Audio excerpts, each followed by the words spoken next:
Сэрээр босоор өглөөний 7 цаг 30 минут өнгөрч байна. За ингээд 96 97 дахь 2 өдрөө хөдөө хээр гарч одоо галын түүдэг асааж аавтайгаа хамт за мөн бас найзуудтайгаа ах нартайгаа хамт хонохоор хөдлөлөө. За яргуу идсэн ямааны мах дархлаанд сайн байдаг гэж маш олон хүмүүс ярьдаг.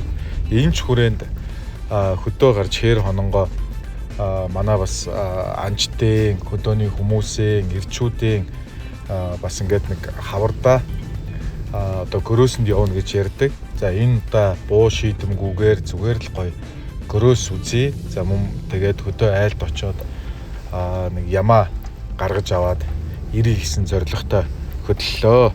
За ингээ хөдөө очисон яргуу бол зүгээр ингрийг ягаар ултал янзын сайхан ургасан байлаа. Ингээд тэр дээр нэг 3 гөрөөс мод руу биднийг хараад гүйж орж байгааг хараад энэ хавьдаа эртхэн отоглоод тэгээд ингэр дагаад алхаа гэдэг чиглэлийг манай орхоох бидэрт өглөө. За ингээ майхын саваа бариад хувцас солиод аль болох хөнгөө хувцаа өмсч аваад манай бэкинг хүү манай одоо дөө ерөөлтөөгөө дагуулаа бид хоёр алхахаар шийдлээ.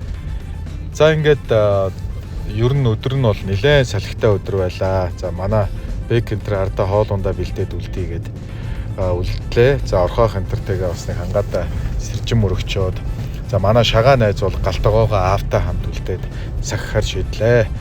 За ингээд ерөөлт өдөр алхлаа. За өглөөнөөс хойш хөдөө гартлаа юу мэдээгүй байсан бид нар нэг цайлж авчаад алхлаа. За ингээд цагаа үдсэн 5 цаг 15 минут болж байлаа. Та уул одоо өгсөж, уруудаж, модон дотор бартаатай гэх мэтчлэн нэлээд хол зай туулах даалгаврыг авсан. За жин хасагдсан учраас цуцаж эцэг нь гарсангүй гайгүй байхаа гэдэг байдлаар өөртөө бас нэг урам өгөөд ингээд алхлаа. За ингээд уулын өгсүүр мөн бас уруудаж нилээ явлаа. За ерөөлтүүдээр ингэр газруудыг бас ингээд дуран тавьж нилээ харж явлаа. Үнэхээр одоо гөрөөс ерөөсөө харагдахгүй байлаа. За бид хоёр туршлага тутсан уу? Ерөөсөө гөрөөс харж чадсангүй явсаар л байлаа. За ингээд дунджаар 19-оос 20 минутын хугацаанд 1 км-ийг уулан дунд модон дотор бол ингэж алхаж явж байлаа. За ингээд хаасаагүй мод тайраа хийцэн хоёлаа нэг цайлаа гэж суучаад эндээс буцаад ингээд хөдөлсөн одоо яг энэ нэг битүү ингээ хулгай мод тайрцсан байгаа энэ нэг ой модыг хараад бол сэтгэл өвдөжээлээ.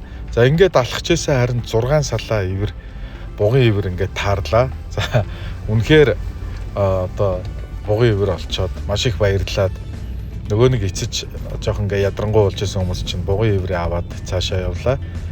За яг ингээ бугын ивэр авчаад нөгөө нэг тайрж хөрөөдсөн модноос хөдлөнгүүт 30 метрийн зайтай нэг одоо хунхад 4 гөрөөс таарлаа. Тэгээ 4 ивэргүй гинт таараа шууд мод руу орсон болохоор бичлэг хийж чадсангүй.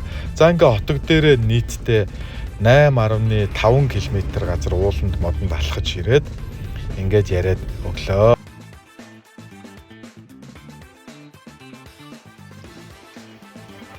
За ингээд хээр саха хангаад гарлаа. Ингээд нийтдээ 838 км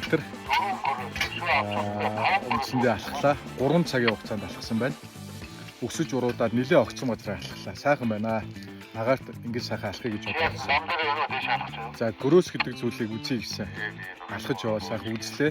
Гэхдээ гоё бичлэг бас хийж чадсангүй. Даа байж та. За ингээ хүрээд ирсэн манай хотоос авч гарсан сайхан гахаамах энэ чанцаа хоолундаа хийдсэн байлаа. Нэг мэдсэн ингээд орой нар жаргаад сар бараг 15-ны гэмээр том сар гарсан байлаа. Дээлээ өмсч авлаа.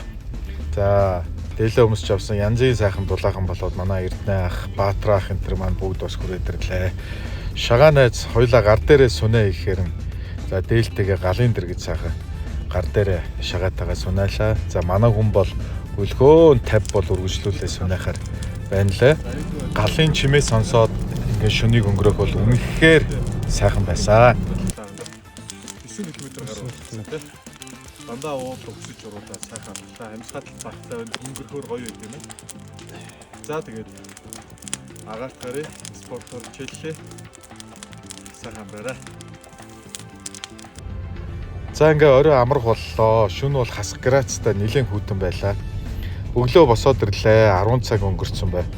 Нэг мэдсэн бэг майхнаар орж ирсэн. Сөөмн сэгсэрсэн. За хоолндоо босоороо л гэл ингээд хэлжээлээ. Гоё санагдчихсэн шүү. Бэг хоолоо ингээд бүгдэнд нь аяглаад, бүгдөө тойрд суугаад, өчигдөр юу болсон талаараа ярилцаад, өнөөдөр яах төлөвлөгөөгөө хоорондоо хэлэлцээд ингээд сууж ах шиг жаргал бол үнэхээр байхгүй. Эр хүний жаргал эзгүй хэр гэдэг ердөөсөө л энэ юм да. Ингээ 97 дахь өглөө маань эхэллээ. За шууд л босоод цайгаа уучаад гар дээрээ сунаагаа дасглаа хийчээд ингээ хувцас сольж аваад өчигдрийнхөө галынхаа гал түлсэн газраа унцсандээ хөрсийн доошоо ухаад ингээд нөгөө хөвд өвсгөө гал түлэгдсэн доотлийнхоо шороор дээш нь ухаар галаа манж үлдээлээ. За ингээд ямар ч үсэн аюулгүй ирлээ явлаа, хог байхгүй цэвэр цэмцгэр сайхан үлдээгээд бид нар хөдлөлөө.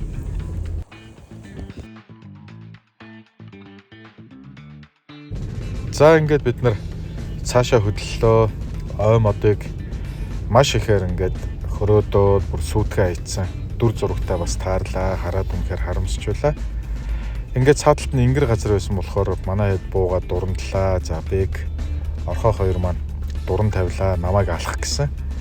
За ингээд зориг гаргаад цаашаа алхсан чинь бүр өстө алхахад тун бэрх шигөө дундуур алхаад ингээ арай чуу нэгэн модоо шувтлаад цаашаа гарсан. Аав харин доор намайг хүлээж ирсэн. Энд нэг баахан адууны гавлын ясыг өлгцсөн байсан. Бас тийм дом байдаг байх. Ингээд аавыг хараад ингээд ойролцоогоор 2 өдөр нэг 17-8 км алхсан өдөр маань өндөрлж байна. За ингээд бүгдөө сайхан амраарай. Хаврын нэгэн өдрийг хөдөө сайхан өнгөрүүллээ.